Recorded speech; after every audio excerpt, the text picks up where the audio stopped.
Dr. Judy Mikovits has been called one of the most accomplished scientists of her generation. Her 1991 doctoral thesis revolutionized the treatment of HIV/AIDS. At the height of her career, Dr. Mikovits published a blockbuster article in the journal Science. The controversial article sent shockwaves through the scientific community as it revealed that the common use of animal and human fetal tissues were unleashing devastating plagues of chronic diseases. For exposing their deadly secrets, the minions of Big Pharma waged war on Dr. Mikovits, destroying her good name, career, and personal life. Now, as the fate of nations hang in the balance, Dr. Mikovits is naming names of those behind the plague of corruption that places all human life in danger. So you made a discovery that conflicted with the agreed-upon narrative. Correct. And for that, they did everything in their powers to destroy your life. Correct. You were arrested. Correct. And then you were put under a gag order. For 5 years, if I went on social media, if I said anything at all, they would find new evidence and put me back in jail. And it was one of the few times I cried, and it was because I knew there was no evidence the first time. And when you can unleash that kind of force to force someone into bankruptcy with a perfect credit score, and so that I couldn't bring my 97 witnesses, which included the heads, Tony Fauci, Ian Lipkin, the heads of the public health in HHS, who would have had to testify that we did absolutely nothing wrong. And so what did they charge you with? Nothing. But you were in jail. I was held in jail with no charges. I was called a fugitive from justice. No warrant, literally drugged me out of the house. Our neighbors are looking at what's going on here. They searched my house without a warrant, literally terrorized my husband for 5 days.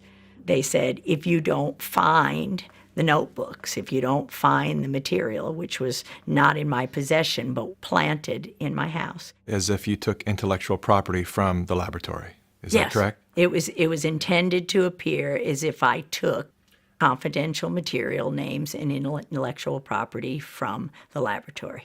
And I could prove beyond a shadow of a doubt that I didn't.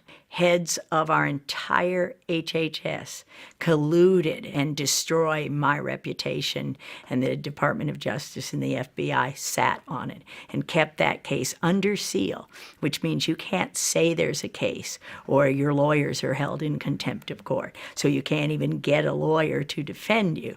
So every single due process right was taken away from me, and to this day remains the same. I have no constitutional freedoms or rights. Yet you sit here.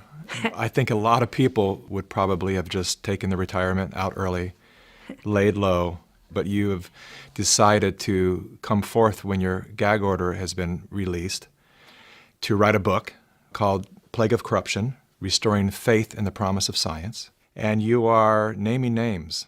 Absolutely. Apparently, their attempt to silence you has failed. And I have to ask, how do you sit here with confidence to call out these great forces and not fear for your life as you leave this building? Because if we don't stop this now, we can not only forget our republic and our freedom, but we can forget humanity because we'll be killed by this agenda. So Anthony Fauci. My name is Dr. Tony Fauci. I'm the director of the man who is heading the pandemic task force, was involved in a cover-up. He directed the cover-up.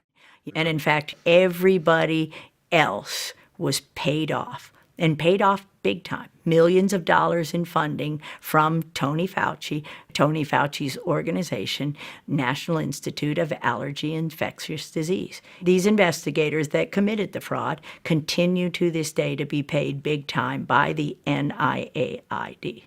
And the whole world is listening to his advice for how to handle this current pandemic. How do we know that what he's saying is what we need to be learning? What he's saying is absolute propaganda, and the same kind of propaganda that he's perpetrated to kill millions since 1984. We know from this study quite clearly that there will be a delay in progression significantly greater than for individuals who do not take the drug. It started really when I was 25 years old.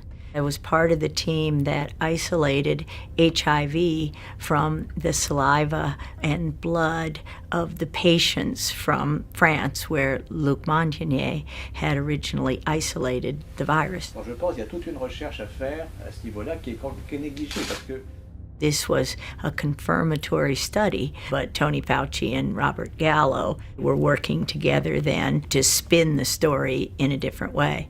At that time, Dr. Rossetti was out of town, and Tony Fauci says, we understand that you have a paper in press, and we want a copy of it.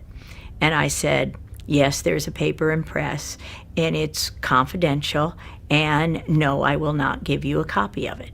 He started screaming at me, then he said, give us the paper right now, or you'll be fired for insubordination. And I just said, I'm sure when Dr. Rossetti gets back, you can have the conversation. And so Frank comes back, several weeks later, and is really bullied into giving Fauci the paper. Fauci holds up the publication of the paper for several months, while Robert Gallo writes his own paper and takes all the credit, and of course patents are involved. This delay of the confirmation, literally led to spreading the virus around, killing millions. Perhaps no one expressed the anguish of AIDS better than New York writer Larry Kramer.